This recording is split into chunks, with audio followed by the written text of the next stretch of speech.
알면 당신도 법테랑! 모두가 법의 고수가 되는 시간. 법방송의 새로운 시대를 열어갑니다. 법테랑 MC 김현욱입니다. 반갑습니다. 진정한 고수는 싸우지 않습니다. 정의로운 법으로 대처합니다. 언제나 합리적인 변호사 신유진입니다. 네, 법을 잘은 몰라도 법 지키는 건 둘째 가면 서러운 남자 빅데이터 전문가 전문기입니다. 네. 자, 전 팀장은 둘째 가라면 서럽다고 했지만 저는요. 네. 법 지키는 건 첫째도 서러워요. 나는 영순이. 요즘 보니까 계란을 가지고 내가 웃겠네. 네. 요즘 보니까 전기차가 굉장히 많아졌어요. 네. 예. 저는 한 10년 후에나 타겠지 했던 차가 전기차인데 맞아요. 굉장히 빨리 도입이 됐습니다. 생각보다. 네, 네, 네. 전기차 이제 실제로 운행해 보셨나요? 되게 조용하더라고요. 너무 그래요? 조용해. 사뿐사뿐 날아가듯이 가요. 걸어가고 있는데 네. 전기차가 뒤에 따라와도 몰라요. 몰라요. 그래서 사고 나는 경우 있다고 하더라고요. 아니 그래서 실제로 그 네. 소음을 탑재를 해놔서 소리 나게. 윙하게 네, 맞아요. 소리가 나요. 맞아요. 예. 예. 그러니까 예전에 저는 이제 디젤 차를 쓰니까 디젤 차는 이 소리가 나잖아. 네. 네. 그러니까 이 소리가 나니까 신경 안 쓰면 몰라요. 그러면은 잘하네. 전기차 소리 한 번만 더.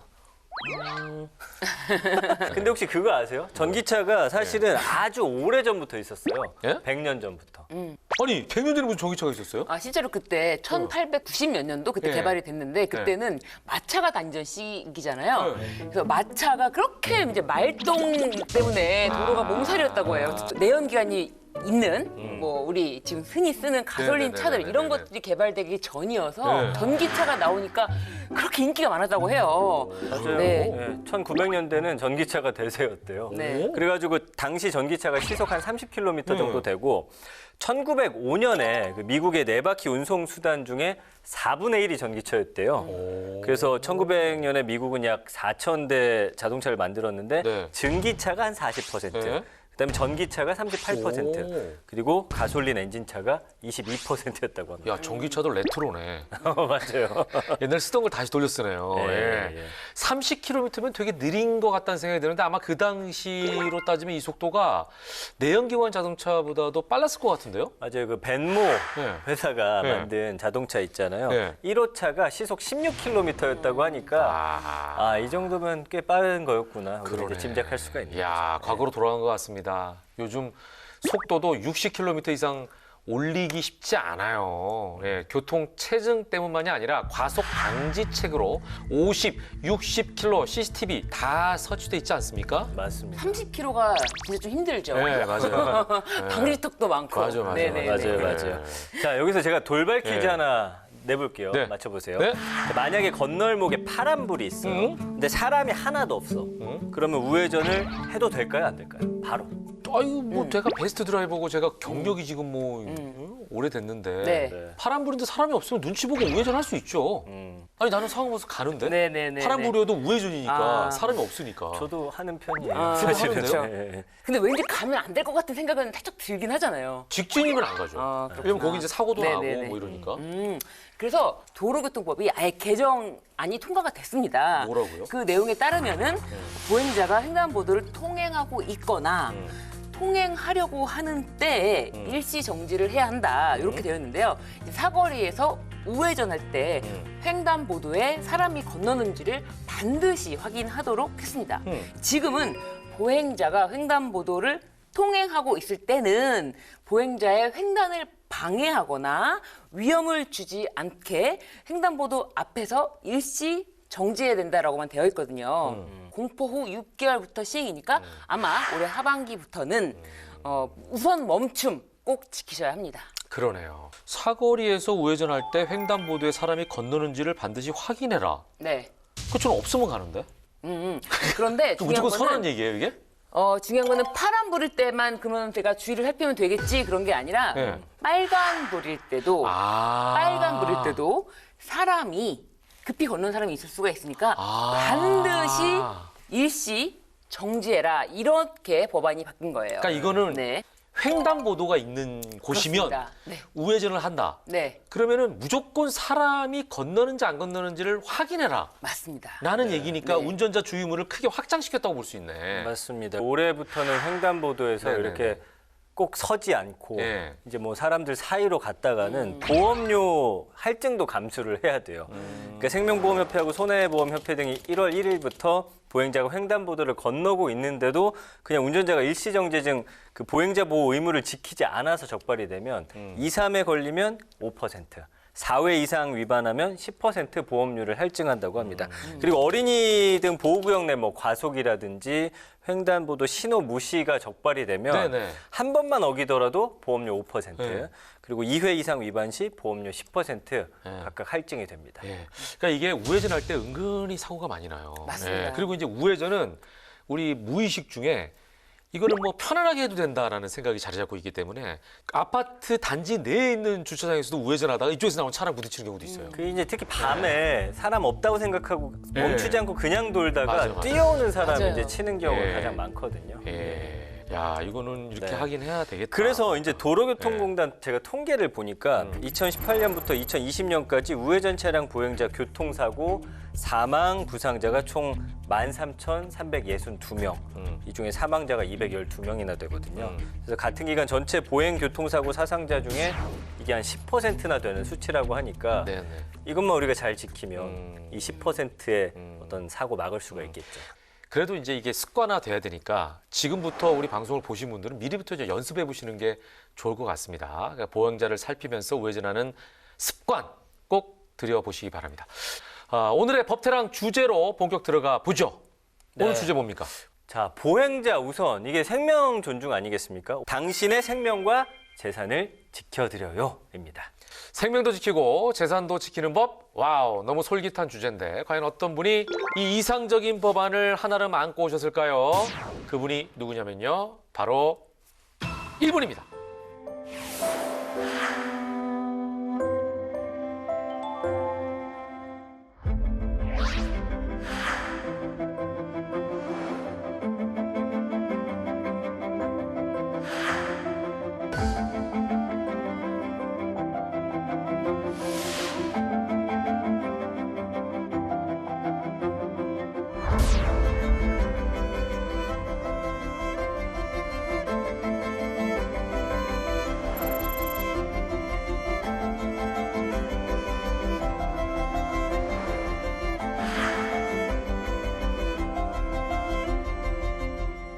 종합부동산세법 일부 개정법률안 대안은 가결되었음을 선포합니다.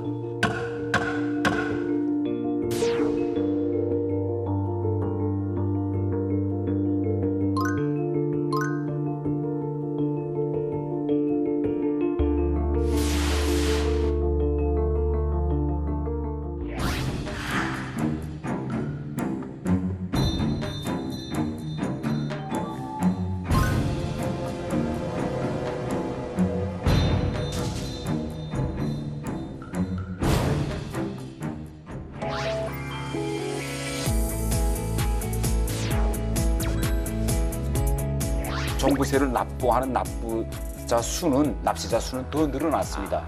과세 기준을 많이 좀 상향하거나 1세대, 1가구 이런 걸 이제 우리가 종부세를 완전히 면제해주면 세대협이라는 걸 우리가 잘하면 많은 난치병도 치료할 수 있는데 산모가 알아야 되잖아요. 그렇죠. 그런데 이걸 모르고 있기 때문에 이걸 어떻게 입법을 해서 의사들이 산모에게 제대에 대한 정보를 똑바로 공지하자. 거기에 실제 살고 계시는 분들은 밑으로 자기 집 밑으로 이렇게 지하철 노선이 지나간다는 걸 몰랐다는 거예요. 정부, 행정기관들의 이런 의견을 가지고 의혹을 가지지 않게 정확한 의견 수렴 절차를 걸치자.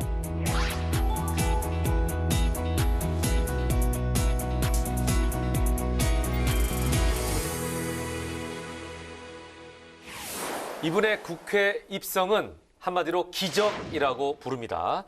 한때 싸이의 강남 스타일이 전 세계를 휩쓸 때 국내에선 강남 스마일로 정치계를 뒤흔든 인물 태영호 의원님 함께하겠습니다. 어서 오십시오. 네, 안녕하세요.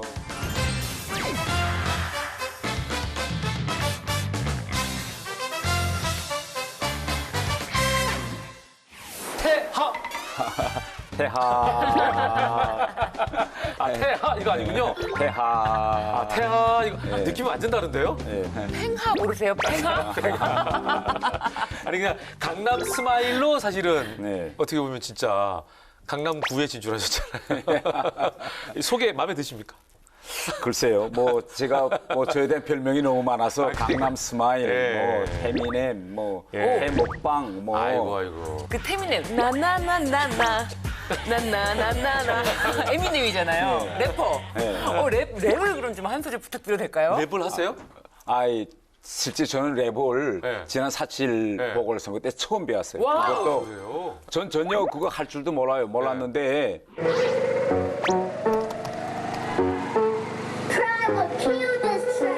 이번에는 2번일세 2번 찍어 이겨내세 2번만이 이기는 길 이번에는 2번일세 2번 선거 2번 찍어 이 나라를 이어가세 2번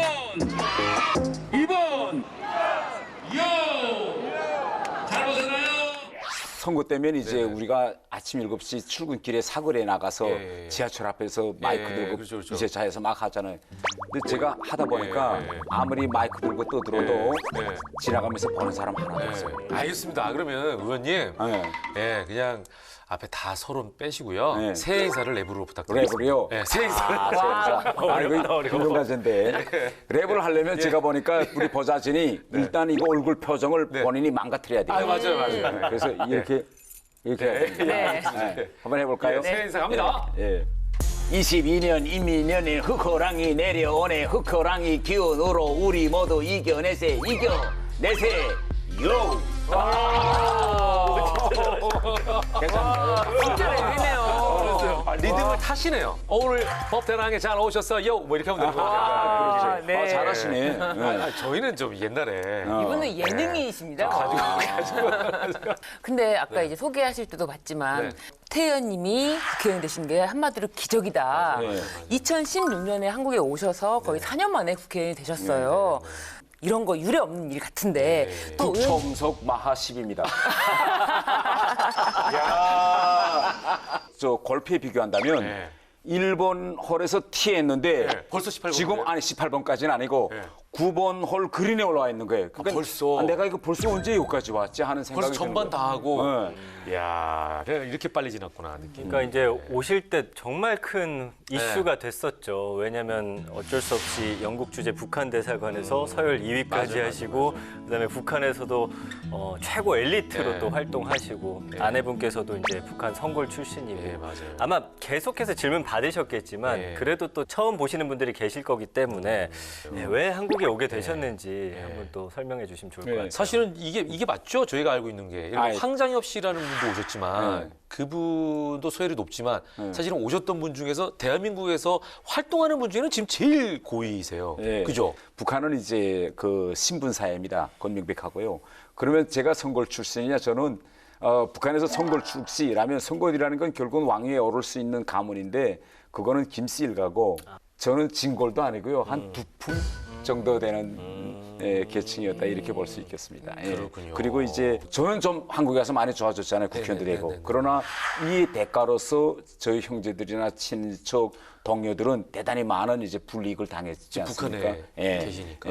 그래서 그걸 생각하면 이제 대단히 좀 마음이 아프고 단 저는 이제 한국에 이제 오신 이유를 물어봤는데 애들이 이제 다 커서 이제 성인이 되는 걸 보면서 아 이거 부모로서 응당 나도 자유로워야 되지만은 내 자식들을 자유롭게 만들 수 있는 그런 능력도 있고 처지도 있는데 과정을 내가 그저 모른 척하고 뛰어넘을까 이런 생각을 많이 고민했고 결국은 부모로서 자식들에게 넘겨줄 수 있는 가장 큰 유산은 결국은 자유가 아닐까 이런 생각을 하게 된 거죠. 예. 그 북한 외교관 출신이시기 때문에 예상했던 대로 국회 외통위위원으로 또 맞아요. 가셨죠. 근데 이게 입법 활동 보니까 세금 관련한 법을 참 많이 내셨더라고요.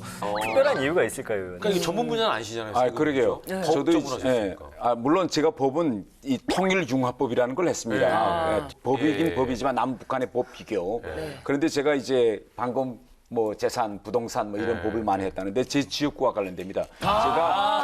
제가 강남 갑인데요. 네. 강남 갑은요 다른 지역과 달리 소득이 높습니다. 일단. 그렇죠. 네. 그러니까 세금이 많이 거치죠. 두 번째는요 지난 시기에 대단히 편 공직계에 계시던 분들이 많습니다. 네. 그래서 의원하고 할 때 다른 지역처럼 의원을 높이 보질 않아요. 네. 그러면 의원 보면 우정활동을 바로 해라. 라떼는 말이야 이게 시작이에요. 그러니까 많이 듣죠. 약간 훈계를 하시는구나. 네. 그래서 이런 법도 해봐라 저런 법도 해봐라. 네. 대단히 전문가들이 저희 지역에는 많습니다. 그러니까 지역구 의원이니까 주민들이 그분들이 하시는 말씀을 경청할 수밖에 없고. 솔직히 좀 어렵진 않으세요, 그러면? 좀 어렵죠. 네. 워낙 나이가 그래도 나름 전문가인데 전문가보다 더 전문가스러운 분들이 계시면 대하기가 쉽지 않으실 것 같아요. 그리고 그분들이 제일 처음에 저를 만났을 때 이겁니다. 우리 강남 이 갑슨, 그러니까 지금까지 보면 우리 당에서는 경제 관료 출신들, 그 다음에 뭐 고위 외교관들이 했거든요. 근데 이분들이 저를 보면서 아니 북한에서 온 사람이 뭘 우리를 위해서 하겠느냐. 그러면서 이제 그다음부터 훈계하시죠. 이런 거 좀 이렇게 해야 된다 이렇게 하니까 말하자면 다 저와 우리 지역구 주민들과의 관계는요, 의원과 주민들과의 관계가 아니라 교사와 학생 간의 관계. 알겠습니다. 열심히 해보겠습니다. 계속 적어가지고. 지금도 태 의원님께서 말씀하셨습니다만 비슷한 얘기입니다. 북한 이탈 주민이 한국 경제를 이라는 생각을 시청자분들은 하실 수도 있을 것 같은데 아마 그 편견이 오늘 깨지지 않을까라는 생각을 해봅니다. 자, 태영호 의원님의 당신의 생명과 재산을 지켜드릴 법안 시작을 해보겠습니다. 전 팀장, 차트 준비됐죠? 네, 차트로 하나하나 살펴보도록 하겠습니다. 국가에서 인기 있는 전 팀장. 자, 태영호 의원님의 당신의 생명과 재산을 지켜드려요. 그 첫 번째 법안은요. 신생아의 혈액이 젊은 생명을 살려요. 이 제대혈 관리법입니다. 아니 그 제대혈이라고 하면 이제 신생아 탯줄, 태반에서 나오는 혈액인데 이거를 어떻게 하자는 법안이죠? 아시다시피 강남에는 병원이 대단히 많습니다. 엄청 많죠. 네. 그러니까 이 병과 관련된 또 의료와 관련된 얘기를 저한테 많이 해주십니다. 근데 방금 이제 말씀하신 것처럼 이 제대혈이라는 거는 쉽게 이야기하면 난치병을 치료하는데 필요한 이 줄기세포를 얻을 수 있는 생명 자원입니다. 그런데 우리 지역구 같은 데서는 이제 여기 많은 병원들에서 제대혈 기증 및 보관에 대한 게 대단히 잘 돼 있어요. 그런데 우리가 전국적으로 놓고 보면 대단히 이제 미약하거나 이런 게 많은데 제가 왜 이걸 하자고 했느냐, 많은 의사분들이 저한테 와서 좀 안타까운 얘기들을 많이 합니다. 실제 제대혈이라는 걸 우리가 잘 하면 많은 난치병도 치료할 수 있는데 많은 산모들이 정보가 부족하니까 이걸 잘 모르고 있는 겁니다. 이거 특히 줄기세포 같은 경우는 특히 우리가 아시겠지만은 이 제대혈 같은 건요. 혈액암, 백혈병 이런 혈과 관련된 병치료에 대단히 특이하다고 합니다. 그래서 제가 뭐 이런 쪽. 여기서 아이디어를 얻은 거죠. 제대혈 기증으로 실제로 백혈병에 걸린 예비 신부가 그럼요. 뭐 다시 뭐 거의 생명을 찾았다라는 기사도 있었는데 현재도 이 제대혈이 누구나 기증 가능하고 뭐 기증하고 있고 그런 거는 맞지 않습니까? 네, 그건 가능한데 우선 그걸 가능하려면 첫 번째 문이 열려야 되는데 산모가 알아야 되잖아요. 그렇죠. 그런데 이걸 모르고 있기 때문에 이걸 어떻게 입법을 해서 의사들이 산모에게 제대혈에 대한 정보를 똑바로 공지하자. 그래서 결국은 산모의 권리를 존중해주는 측면에서 이걸 이렇게 하면 나뿐만 아니라 우리 가족원들도 앞으로 난치병 치료에 이것을 이용하고 있겠구나라는 걸 충분히 알려드려서 그분이 결심하게 이렇게 했는데 그래서 지금 보면 제대혈 보관 같은 거는 냉동 보관 한 400만 원 내거든요, 실제. 그러고 보니까 저도 했어요. 그래요? 예, 오. 거기에 그건 어떻게 본인이 물어보셨나요? 아니면 저희는 의사가? 이제 어머니가 이렇게 하셔가지고 의사가 저희도, 알려준 건 아니고? 쌍둥이를 낳았을 때 그 보관하자 그래가지고 이렇게 하셨어요. 야, 잘하셨네요. 근데 어떤 분들은 이걸 모르고 후회. 이거 후회하시는 분들도 있더라고. 그렇죠. 그거 한 번 이제 아이 낳고 나면 이제 그런 기회가 없어지니까. 그렇죠. 근데 이제 이게 어떤 분들은 혹시 신생아나 산모에게 위험하지 않냐라는 거 걱정도 하시는데 이건 어떤가요? 제가 그런 걱정들을 많이- 들어봤어요. 예. 근데 실제 의료계에 종사하신 분들은 그건 괴담이라고 그럽니다. 그렇지 않습니다. 그리고 실제 이 제대혈을 채취할 때 산모와 그다음에 신생아의 건강 상태를 다 충분히 체크한 조건에서 해야 합니다. 네, 알겠습니다. 자, 전 팀장, 제대혈 기증은 어떤 식으로 지금 되고 있나요, 실제로? 아까 설명해 주셨지만 일단 제대혈 은행에서 민간 의료기관 산부인과한테 의뢰를 하는 거예요. 그렇게 되면 신생아 탯줄 태반에서 혈액 약 한 60에서 150cc 정도 채취해서 이제 보관을 하게 되는데 이게 어떤 식으로 기증되냐? 결국에는 산모가 담당 산부인과 의사한테 기증 의사를 밝히든지 아니면 직접 기증하려면 이제 제대혈 은행으로 연락을 해야 되는데 모르잖아요. 이걸 왜 해야 되는지, 네, 이게 그렇죠. 뭔지. 네. 그래서 그거를 알리기 위한 좀 법안을 굉장히 잘 만드신 게 아닌가라는 네. 생각이 듭니다. 저는 일단 소통이 제일 중요하다고 네. 생각합니다. 이 소통을 바로 입법으로 해서 의무화하면 의사들도 그걸 할 수밖에 없고 또 많은 산모들이 이러한 정보에 접근이 돼서 이제 올바른 선택을 할 수 있다. 저는 이렇게 생각합니다. 네네네. 자, 말씀을 들어보니까 진짜 많은 그 산모들이 정보를 많이 습득한 상황에서 본인이 선택하면 실제로 이 제대열 기증을 통해서 많은 암 환자나 백혈병 환자들에게 도움이 될 것 같다라는 생각을 하게 됩니다. 자, 두 번째 법안으로 넘어가 보죠. 네, 태영호 의원님의 당신의 생명과 재산을 지켜드려요. 두 번째 법안 보겠습니다. 하나뿐인 집에 종부세라뇨. 이 종부세 면제 인하법입니다. 네. 지금 과세 기준을 이제 11억 원으로 하는 종부세 법안이 작년에 통과가 됐습니다. 다시 개정안을 내셨어요. 예. 그 이유가 아마도 이제 현실적이지 않다는 차원에서 하신 게 아닌가 싶기도 해요. 그죠? 예, 우리가 이제 종부세를 볼 때 예. 두 가지 네네네. 기둥을 봐야 됩니다. 네. 하나는 이 종부세를 통해서 납세하는 납세자 수, 예. 몇 명이 납세하느냐. 네. 다른 하나는 이 납세액을 이제 봐야 되는데 네네네네. 이렇게 상향 조정했지만 예. 종부세를 납부하는 납부자 수는 납세자 수는 더 늘어났습니다. 그러니까 이제 많은 분들이 결론적으로 입법을 통해서 주민들의 삶을 개선해 주어야 네. 그러니까 그래야 우리가 입법의 그 의미와 그걸 했는데 결국은 뭐 별로 달라진 거 없잖아. 네. 9억에서 11억 원으로 상향됐지만 뭐 집값이 이렇게 말씀하신 것처럼 집값 자체가 뛰면은 다시 뭐 납세자가 많아지기 때문에 개정안을 뭐 1가구 1주택자 예. 한해서는 면제해주자, 예. 이제 낮춰주자 이런 법안인 거죠. 예. 그런데 지금 이제 우리가 보면 원래 종부세라는 거는 일가구 다주택자들을 맞아요. 이제 원래 한 겁니다. 원칙은 그렇죠. 원래는 원칙은 예. 그건데요. 지금 일가구 1세대 집 한 채밖에 없는 예. 특히 저희 지역구 같은 경우에는 평생 이제 몇십 년 동안 부부가 예. 열심히 일해서 집 한 채 지금 딱 가지고 있었는데 그분들이 원래 뭐 집을 그 집을 매입해서 사서 살 때는 그렇게 집 가격이 높지 않았기 때문에 본인들은 잘 인지를 못했는데 예. 지금은 너무 얼리 뛰어나니까 본인들이 가지고 있는 재원을 가지고는 더는 종부세를 물 수 없습니다. 그러니까 이분들이 저한테 이야기하는 건 세금이라는 거는 소득이 있는 것에 매기는 것이 세금인데 이미 수십 년 동안 이제 연금자가 돼서 20년, 30년 살고 있는데 아무런 소득도 없는데 그렇죠. 순전히 집값이 올렸다고 이렇게 세금을 계속 중과하는 거는 이건 세금 조세법의 형평성에도 맞지 않는다. 이런 불만들을 대단히 많이 제기하십니다. 알겠습니다. 예. 자, 전 팀장 일단 요거 좀 알아봐야 될 것 같아요. 현재 서울 아파트 평균 매매가가 얼마 정도 되죠? 그 경제 만렙이라고 하는 부동산 정보업체가 작년 12월 기준으로 해서 네. 서울 아파트 매매 가격 평균을 냈는데 12억 4,978만 원입니다. 이게 2017년 5월 대비해서 2배나 오른 가격이라고 하네요. 아, 네. 요즘에 네. 뭐 여전히 네. 영끌, 뭐 영혼까지 끌어다가 맞아, 뭐 맞아. 집을 산다 이런 뭐 젊은 사람들이 아직도 이제 많이 있는 것 같은데 이런 분들에게는 세금 부담이 클 것 같아요. 그렇죠. 이 법안이 통과되면은 또 이 효과를 기대할 수 있겠죠? 그렇죠. 예, 지금 젊은이들이 제일 지금 특히 2030 세대가 네. 제일 우리 현실에 대해서 절망을 가지는 게 바로 이 부동산 문제, 네. 집 문제입니다. 젊은 세대의 경우에는 어차피 직장 가까이에 네. 결국은 집을 얻어야죠. 얻어서 예. 결국 접근성이 좋은 데로 얻을 수밖에 없고 네, 네. 지금 현재 전반적으로 보면 강남과 같이 이런 데 스타트업 하는 젊은이들이 많이 늘어나서 예. 직장 가까운 곳에 집을 살 수밖에 없는데 젊은이들의 경우에는 지금 이런 겁니다.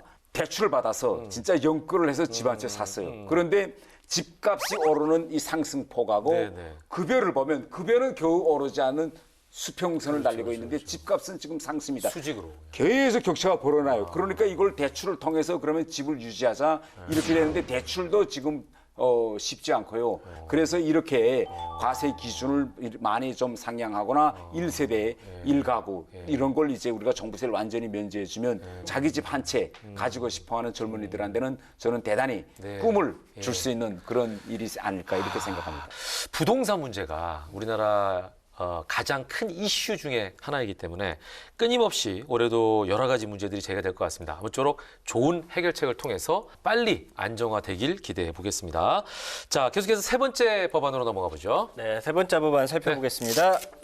환경평가의 지역 주민은 왜 빼나요? 환경평가 주민참여법입니다. 자, 신 변호사, 지역 주민을 환경 영향 평가에서 원래 빼도 되는 겁니까?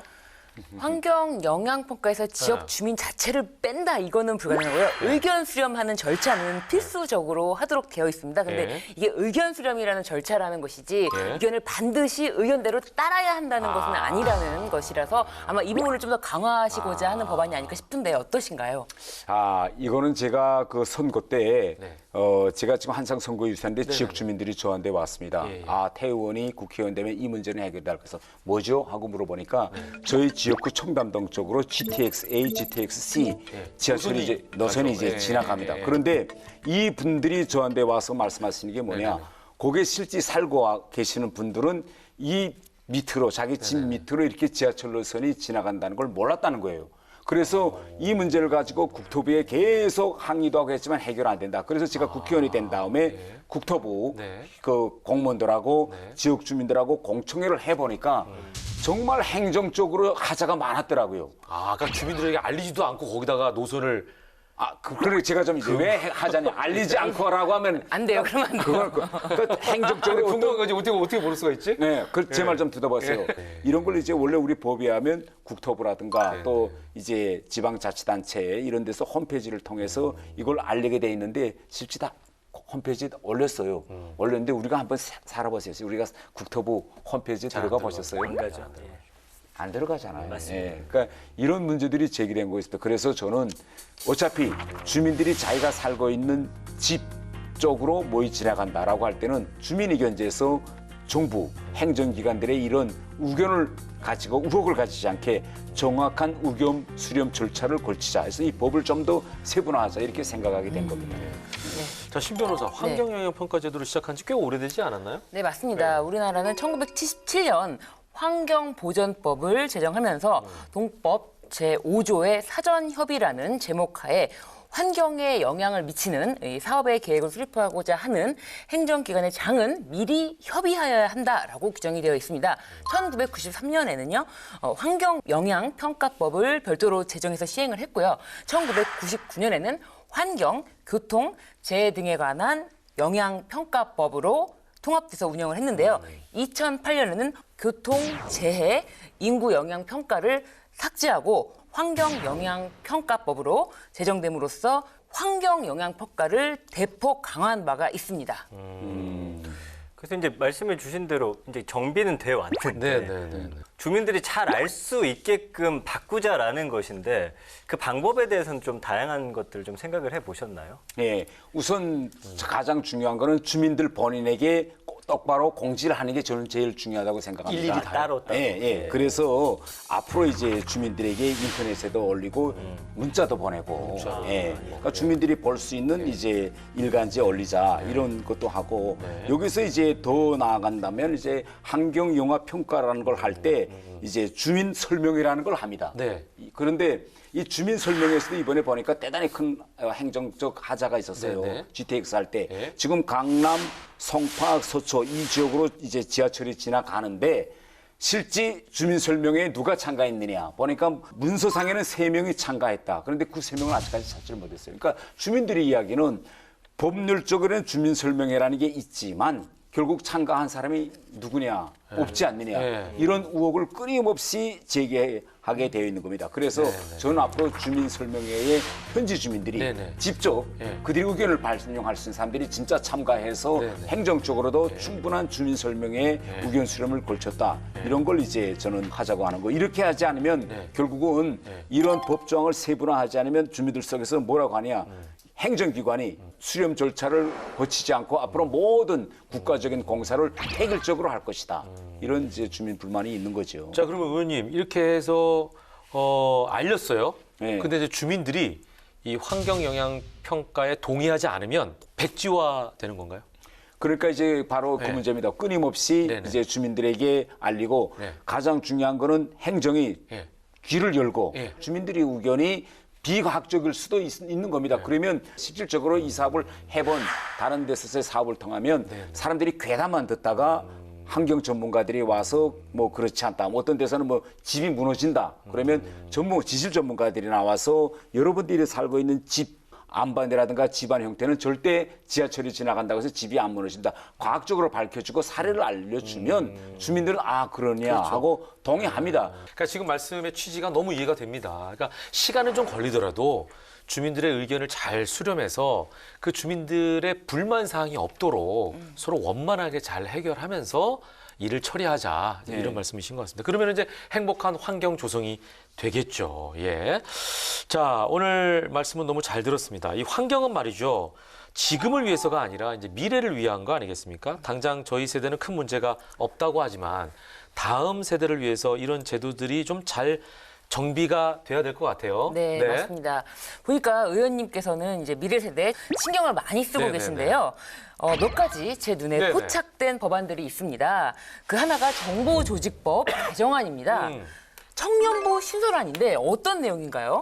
그 국무조정실에 있는 청년정책 추진단 네네. 이것을 이제 비롯해서 이제 지금 각 부처에 청년들이 조직과 인력을 이제 관할하는 이런 부처들이 많습니다. 이걸 하나로 통합해서 쉽게 이야기하면 원 포인트 서비스로 가자. 저는 이겁니다. 그래서 청년부를 신설해 가지고 네. 청년들이 필요한 우리 주거, 취업, 뭐 저출산 이런 청년들을 문제를 위한 모든 정책을. 그렇죠. 예. 이걸 지금 우리 모든 여러 행정 부처들에다가 업무를 이렇게 다 뜯어놓다 나니까 돈도 많이 쓰고 업무도 한다고 하지만 이게 청년들이 실제 문제 해결에 또 청년들이 마음에 와 닿지 않습니다. 그런데 우리가 청년부가 있어라고 청년부에서 모든 우리 저 행정원들이 이 말을 맞대고 청년 문제를 해결한다라고 하면 실제 청년들을 위한 그런 아주 패키지 이런 대안들이 저는 많이 나올 거다 이렇게 생각합니다. 그럼 청년부 장관도 둬야겠네요. 그죠?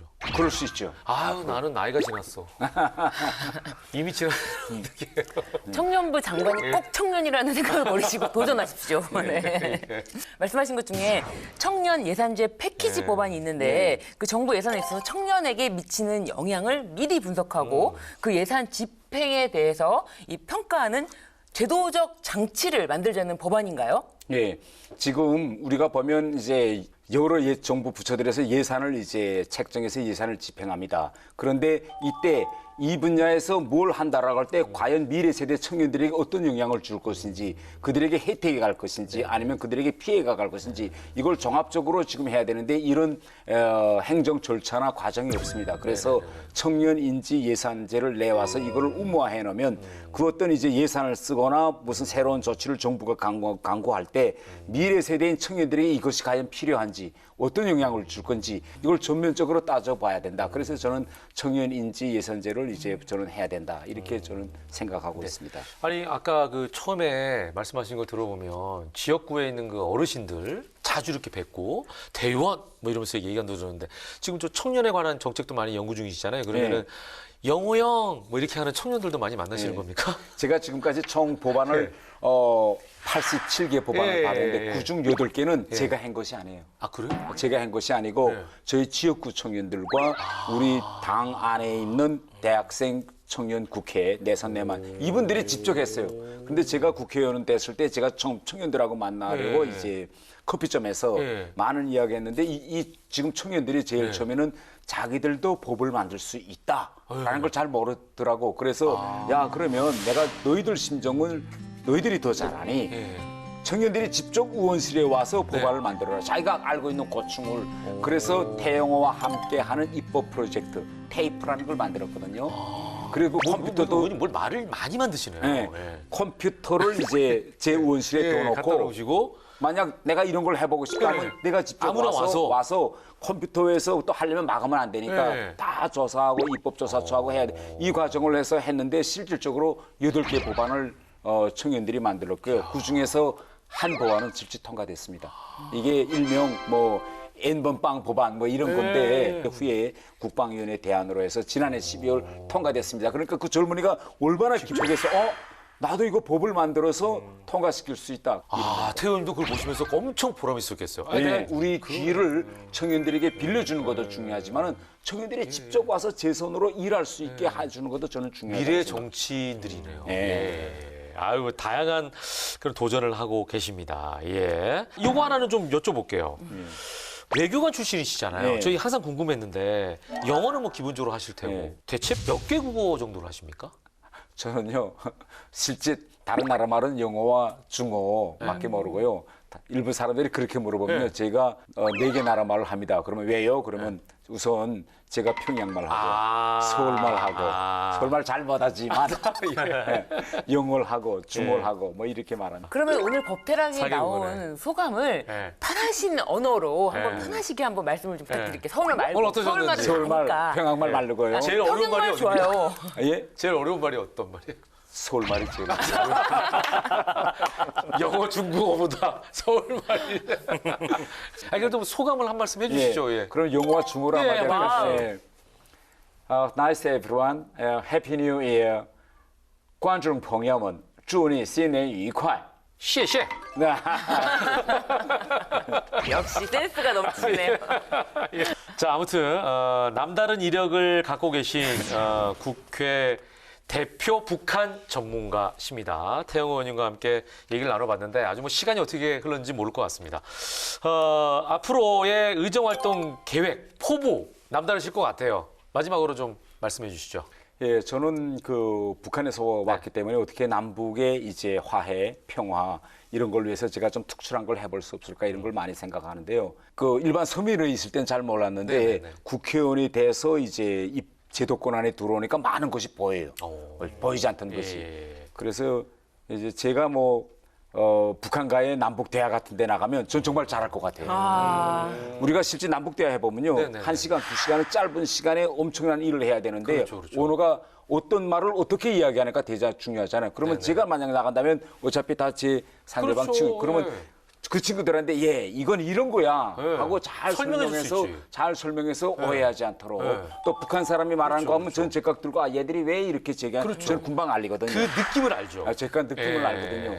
그래서 남북의 화해와 평화로 가는 이런 좀 의미 있는 일을 앞으로 국회의원으로서 좀 해보고 싶습니다. 진짜요. 이게 아까 그 평양말하고 한국말 이게 2개국이라고 그랬는데 맞아요. 예. 예. 그런 부분을 제일 잘 하실 것 같습니다.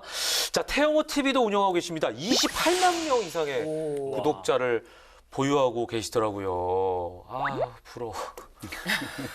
자, 그만큼 많은 분들의 관심을 받고 있다는 증거이기도 하지만 대한민국의 분위기를 잘 알고 있다는 방증인 것 같습니다.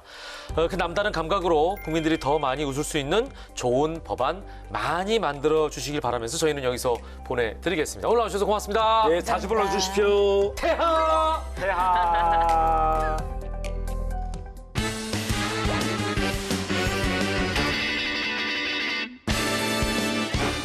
알다가도 모르겠고 모르다가도 알 것 같은 법 때문에 속되는 분들의 속을 시원하게 해드리는 시간. 궁금할 법 하지. 네. 나이가 제가 많은 나이는 아닌데 네. 주변에 보면 갑작스럽게 벌써부터 세상을 뜨는 일들이 좀 있어가지고 맞아요. 진짜 깜짝깜짝 놀랄 때가 있습니다. 예. 그런 거 보면 유언장을 건강할 때 이게 너무 야 뭐 벌써부터 유언장이야 이럴 수도 있지만 그러게요. 미리 써놓는 게 사실은 닥칠 사고에 대비하는 게 아닌가 이제 이런 생각도 들고 뭐 저야 뭐 남길 게 없으니까 안 써도 되겠습니다만. 아니에요. 직계 비속이 있으면 아예 걱정하실 그래요? 필요가 없어요. 왜냐면 어차피 어. 배우자와 직계 비속한테 가니까 아. 뭐 아무 걱정이 없습니다. 그래요. 사실은. 그러니까. 네. 아니, 그리고 그게 이제 예를 들어서 싸우잖아요. 아니 직계 비속, 직계 존속 뭐 이렇게 해서 가는데 네. 이런 경우에 비율을 좀 다르게 주려고 하면 써놔야 되는 거 아닙니까? 맞아요. 비율을 다르게 하려면. 그죠? 네. 나 딸을 좀 더 주고 싶어. 네, 아들보다는 네, 뭐 네, 이런 거 네. 써놔야 되잖아요. 그렇죠. 네, 정확하세요. 그런 면에서 저는 아주 깔끔한 게 네. 아내도 독자, 저도 독자, 오. 형제도 없고 저희 둘 사이에 아들 애도? 하나. 대박. 그러니까 뭐 그냥 깔끔합니다. 간소하다. 예. 쓸 진짜 필요도 간소하다. 없어요. 예. 와, 철저하네요. 신변도 그렇잖아. 뭐 애가 없으니까 뭐 법적 다툼이 없겠네요. 아니죠. 저희는 다툼이 있습니다. 저희는 제가 아, 이제 그래? 예, 저희 직계 존속이 있잖아요. 근데 부모님. 직계 존속이 있을 때는 사실 괜찮아요. 상관없어요. 직계 존속으로 그래, 가니까. 그래, 근데 그래. 직계 존속이 안 계실 때 먼저 가는 사람은 아예 한 푼도 안 가는 거예요. 이런 영원도 안 가요. 그러네. 야, 좀 애매하네. 아무튼 오늘 얘기가 네. 유산으로 일어나는 법적 분쟁에 대한 얘기입니다. 있을 법한 얘기예요. 여러분 잘 들어보시기 바랍니다. 출발!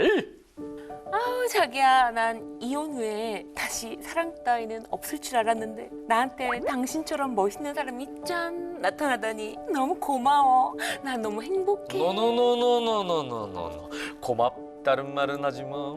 내가 진작 자기 앞에 나타나지 못해서 너무 미안해. 어쩌겠어. 우리가 너무 늦게 만난 걸. 우리의 두 번째 결혼인 만큼 정말 서로한테 잘하자. 두 번째? 자기야, 나 두 번째 아닌데? 무슨 소리야? 두 번째가 아니라니. 아들 셋 있다면서. 아들은 셋이 맞지. 자기야, 근데 나 사실 재혼이 아니고 삼혼이야. 서프라이즈! 깜짝 놀랐지, 우리 자기? 결혼을 두 번 해서 아들이 셋이 있어. 그러면 첫 번째 아내한테 몇 명, 둘째 아내한테 몇 명, 뭐 어떻게 되는 거야? 첫 번째 와이프랑 아들 하나 낳았고 두 번째 와이프랑 또 아들 하나. 근데 또 한 명은 내가 첫 번째 이혼하고 그냥 그 사이에 살짝. 와, 나도 아들이 둘 있지만 와, 엄마 다른 아들이 셋이나 있다니 정말 대단하다, 대단해. 와. 서프라이즈. 이혼 후 5년 만에 사랑에 빠진 금녀 씨. 하지만 남자친구 법도 씨는 과거가 꽤 복잡한 사람이었고 그럼에도 금녀 씨는 법도 씨를 사랑하기에 미래를 함께하기로 했습니다. 우리 자기 나랑 결혼해줘서 너무 고마워. 엄마 없는 우리 태랑이 키우기로 한 것도 집도 절도 없어서 자기 전셋집에서 신혼 시작하는 것도 너무 미안하기도 하고. 그러게, 정말 이 좁은 내 전셋집에서 우리가 신혼을 시작하게 될 줄은 몰랐지만 앞으로 내가 태랑이까지 데려와서 엄마처럼 잘 키울게.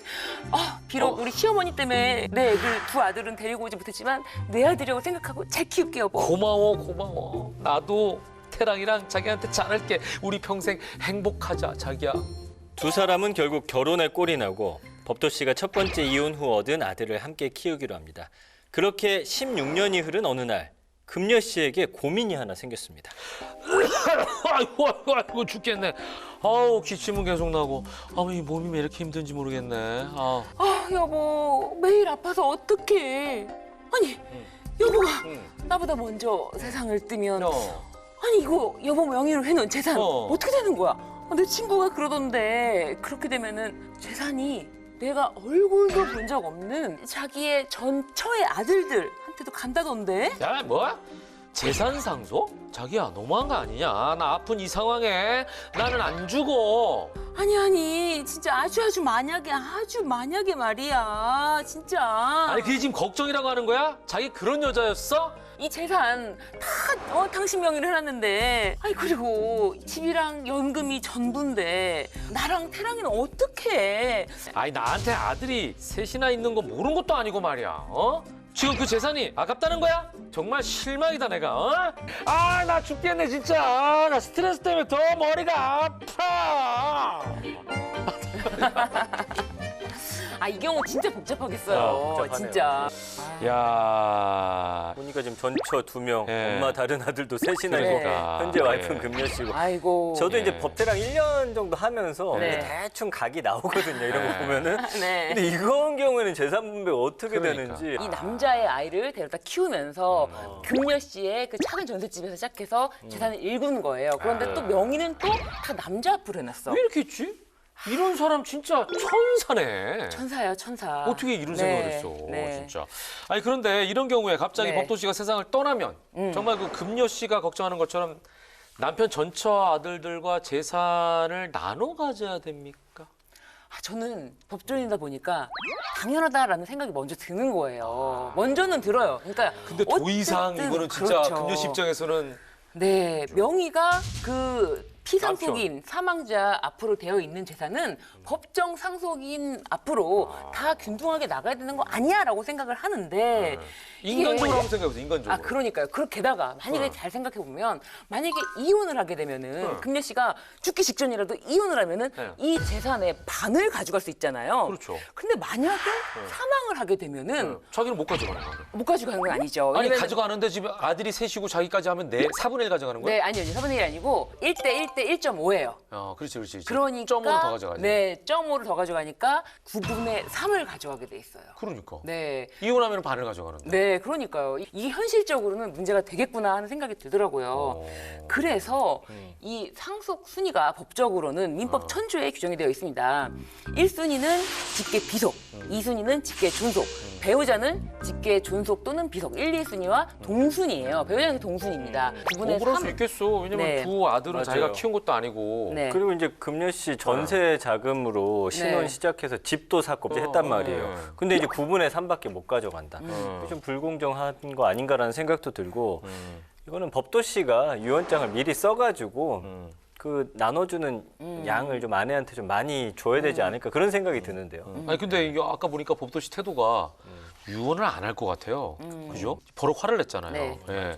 자, 만약에 법도시가 유언을 안 하겠다고 하면 방법은 없습니까? 방법이 없는 거는 아닙니다. 있어요? 네, 민법 1008조의 2에서 네. 기여분이라는 것을 규정하고 있는데요. 이 기여분이라는 거는 공동 상속인 중에서 망인을 상당 기간 뭐 동거, 간호 뭐 이런 그밖의 방법으로 뭐 특별하게 부양하거나 특별하게 이제 기여해야 돼요. 공동 재산 증가에 이런 경우에는 재산 가액에서 기여한 만큼에 대해서는 먼저 공제를 합니다. 이건 상속 재산이 아니다. 이거는 기여자의 재산이다. 그러니까 라고 내가 아예 이 빼놔요. 재산 형성 과정에 기여했기 때문에 네. 이건 내 재산이다. 그렇죠. 어느 정도가 네. 그건 빼고 네. 나머지 중에 상속을 하는 거예요. 그렇죠. 그렇다면은 이제 여기서 우리 금녀 씨가 9분의 3보다는 그 이상을 가져갈 수 있게 되는 방법이 있죠. 그럼 여기서 금녀 씨의 경우는 기여자에 해당되는 겁니까?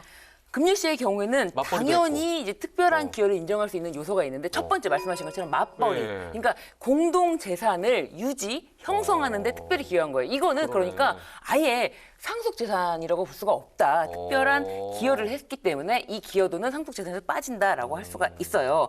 그리고 뭐 만약에 특별한 부양을 한 경우 사실은 이 사람이 지금 집이 없었잖아요. 그렇죠. 집이 없었고 부부 공동 생활에서의 부양 정도가 아니라 아주 특별한 부양을 했다. 요 정도로 본다면은 이것도 이제 기여분으로 포함시킬 수가 있을 것 같아요. 근데 네. 진짜 최악의 경우도 생각해야 되잖아요. 네. 만약에 유언장을 네. 안 쓸 것 같긴 한데 네. 금녀 씨가 아닌 아들들에게 다 줘버린다. 라고 만약에 썼어. 네. 야, 그러면은 이런 경우에도 금녀 씨의 기여를 인정해서 재산 상속이 이루어지는지. 야, 이러면 진짜 억울하겠는데. 이게 참 법이 굉장히 또 오묘해요. 네. 이 기여분이 아무리 많아도 네. 이 유언에 우선할 수 없다. 이런 또 조항이 그러면 있어요. 아들들한테 다 줘버린다 그러면 금녀 씨는 알고지 되는 거예요? 그래서 다행히도 유류분 반환 청구라는 게 있어요. 그래서 유언을 해놨다 하더라도 우리나라 법에서는 유언으로 해서 끝 이렇게 되는 것은 아니고요. 유언을 해놨다 하더라도 법정 상속인 같은 경우에는 내 법정 상속분의 2분의 1은 무조건 찾아올 수 있도록 해놨어요. 여러 가지 안전장치가 있긴 합니다. 자, 일단은 금녀 씨 입장에서는 진짜 너무 현실적이다라고 볼 수도 있겠지만 뭔가 대책은 세워야 될 것 같습니다. 남편이 사망하지 않은 시점에서 금녀 씨가 할 수 있는 어떤 대책, 방법은 네. 뭐가 있을까요? 있어요?